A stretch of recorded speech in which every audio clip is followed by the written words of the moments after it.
Dave? All right. Questions for these players?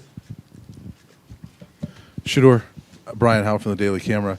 You just talk about the way you guys were able to shake off kind of a slow start, especially offensively, and just kind of take care of this game. How did you guys shake that off?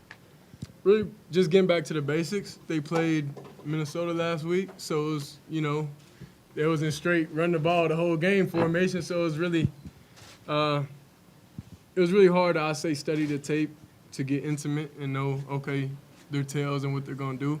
But I truly appreciate going through this game, going through this with my team, so we know how to respond when adversity hits. Because last week it was back and forth, but this week, okay, the defense stepped up. Offense was really slacking. But it was a good defense we played, though. I like the scheme. I like the scheme of them. It made it tough on us. But I'm just happy I was able to face it, so next time going against it, I'll be good. Shedeur, Mick Miller, Fox 31. First part, two-part question. One, how would you rate your Coach Prime shuffle or your prime time shuffle after you scored that rushing touchdown? And two, you guys the school set a record with over 53,000 people in attendance. That's the largest crowd in 15 crazy. years. What does it mean? What was it like to play in front of this crowd? It felt like we was at the spring game again. So, yeah, it was a little red. I seen a picture when the stands was full of red a couple years ago. I don't know when that was, but I seen that. This year looked totally different. So our fans came out support. And the dance, it's in my blood, so I give it 10 out of 10. I really think I did better than him, honestly. Shedeur, Kyle Newman from the Denver Post. Obviously, offense made a statement last week. What kind of statement do you think you and the offense made this week in the home opener? Statement to who? You talking about to the people or to ourselves? To the people, to the critics, what? Well, the critics, they going to hate regardless. They found a way to hate on us last week, and we was throwing it last week.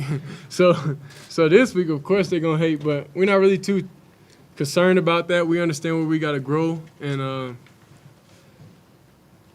get better at. So I'm excited that we went through this and we was able just to stick together and find a way to put up points on the board, but it's unacceptable. We can't do that again, though, and put that much pressure on the defense. So it was like the offense didn't show up as early as the defense did. So good football, though. They had our backs. It's the brothers right there. Hey, Sean, real quick, sorry. This is Xavier Weaver, 10 catches, 170 yards. Taj Austin, 1.5 sacks. Sorry, y'all. Go ahead, Sean. Shedeur, Sean Keeler, the Denver Post. You talked about last week leaving plays on the field, and you mentioned some things you want to clean up. How many did you leave on this one? What grade do you give the offense relative to what it could be? What grade you get offense? We ain't do what we're supposed to do. You feel me? I can't even grade us. Yeah, it was real bad today. I ain't gonna lie. It was bad. A lot of mental errors, a lot of misreads, missed throws. I missed him on one dig.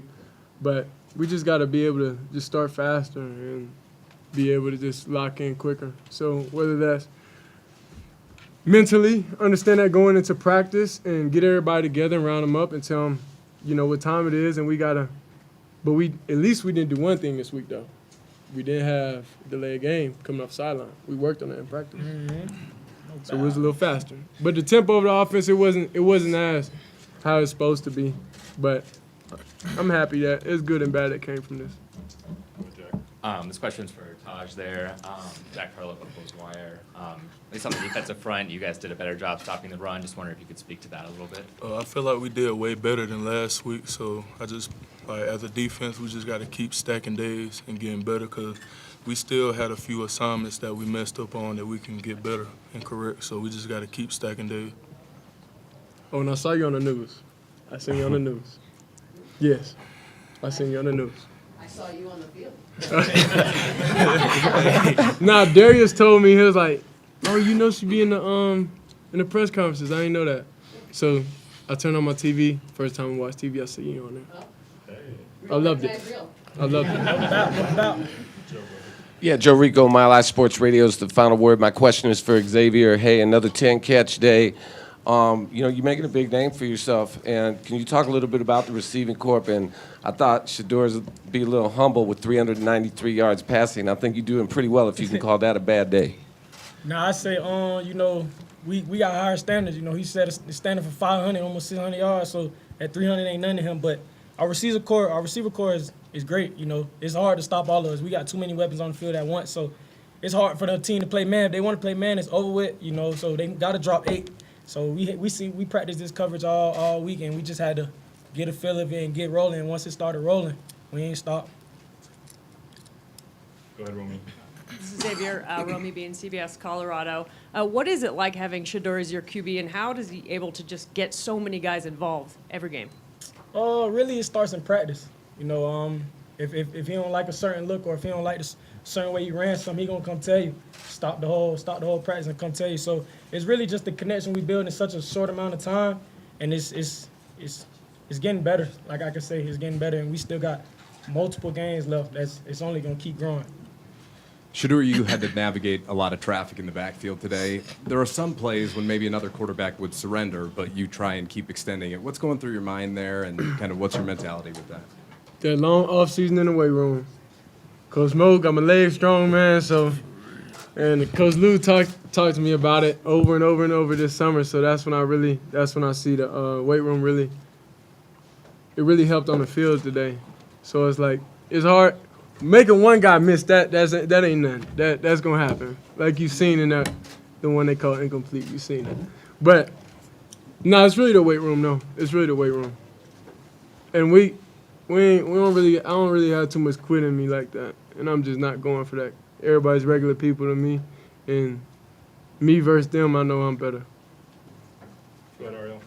Ariel Arsudo, 9 News. Question really for any or all of you. You guys had quite a reaction to your win last week, which was really kind of us against the world. What is your reaction this week when you've now put 2-0 against, really up against there? I feel like we know what type of group we got. We just got to keep staying hungry and stacking days, and I feel like the sky's the limit for our team. What you think? Oh, I forgot the question. Nah, I feel like getting the second win, grateful, appreciative of it. But, you know, whenever you coming off a high, like, as in we winning, everybody's talking about us and stuff like that, we got to be able to lock in and stay focused. So that's really where the second game came in, to where we're able, okay, we won. Everybody's talking about Colorado. Everybody don't believe us. Now they're believing and stuff like that. So now we got to be consistent. So the fact that we was able to go out there and play good football, the defense was able to step up for us, and the offense took its time to get started. It just shows us, like, our teammates and how we are for each other, and that, you know, when times get tough, we can lean on each other. Jake, go ahead. Jake Schwanestein, DMVR. Question for Taj. You guys didn't have any sacks last week. What was it like to come out and have the game you did and just perform overall as a defense? I feel like it was a lot of fire for all of us as a unit, because obviously it's not good when you have a whole game and nobody on the D-line gets sacked. So this week I felt like it was real personal for us, and I feel like we had to achieve our goal. We just got to keep stacking days. For any and all of you guys, this was your first experience playing in this Nebraska-Colorado rivalry. I know your coach had told you all week it was personal. Were you guys able to really buy into this rivalry, and what did it feel like out there? It was extremely personal. We go out there, warm up. You got the head coach for the other team trying to stand in the middle of the buff. Like, it's okay if like, a couple players do it. It's fine, you know. Like, just enjoy the scenery, but when you got the whole team trying to disrespect it, then I'm not going for that at all. So I went in there and disrupted it. So they knew off rip, like, nah, the Buffaloes mean a lot to me. And personally, that's what I was saying pregame, and that's when I knew it was just extreme disrespect. And that's why it was the coach said a lot of things about my pops, about the program, but now that he want to act nice, I don't respect that, because you hating on another man, you shouldn't do that. So it was just all respect was gone for them and their program. Now I like playing against their DC, I like playing against them, but the respect level it ain't there because you disrespected us first. Xavier or Taj, do you have anything to say about that? I go off what he said pretty much. Yeah, like when he told us it was personal, we did our homework and seen why he meant that, why he said that. But, yeah, it was a lot of disrespect going on. I remember pregame, we was in the middle huddling up. They punting the ball into almost hit our head coach in the head. So it's like, yeah, it's personal after that. Like, we wanted to run the score up for real. We ain't do what we really supposed to do. Mickey, go ahead. Nikki Edwards, CU Sports Report. Last week we saw a halftime speech from Coach Prime that made you want to run through a wall. This week, what did he say in that locker room during halftime to get you guys in the zone and ready for the second half?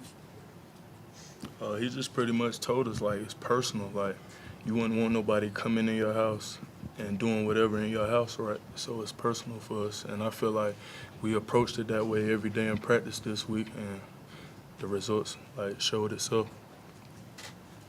I was in the locker room, you know, getting my back a little massage a little bit. I held on to the ball a little bit too long first half, so I missed the speech, kind of. I missed that. But it was definitely that, and it was like, we're not going like that, and we're making those players and that team look good for self-inflicted mistakes. We had a lot of penalties on offense that we can't afford to have. We had intentional grounding, missed a couple throws. Like, it was bad. So I don't feel like it could get any worse than that. The worst first half of football we ever played. Time for two more. Go, Brian. Shedeur, can you talk about Chick? You know, he's a guy that we didn't hear a whole lot about during camp. We heard a lot about the other guys. And he comes out and has a big game today. Is this something that you saw out of him throughout camp? Yeah, I knew Chick's funny. I know he's going. One thing about the receiver group, it's all family. And the first thing we did when we all got together is tell them, like, hey, don't be in your feelings about nothing. This may be your game. This may not be your game. Everybody got to stay level-headed. When you got a lot of talented guys, you know, some people got to wait their turn. So that's just the whole thing when you handling that many talented players in one room. So Chick knew his time was coming, and he told me, I got you, bro. Like, each receiver, we talk different, so to where I know they're ready and they're focused. So Chick worked with him over and over and over. So now he got the exact look that we wanted, and he did what he was supposed to do. Go ahead, Matt. Hey, Max Olson from The Athletic. Question for Shedeur and really all you guys. What's going through your guys' head with 1 second left and the fans are rushing the field, and how did you get out of there? Man, I'm like, this is my first time somebody rushed the field, so I'm excited for it.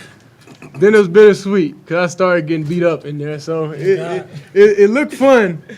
But I'm telling you, stay out of that. And they try to tell me, hey, go in the locker room. With me being hard-headed, I'm like, nah, I want to enjoy this. So it was a bittersweet moment.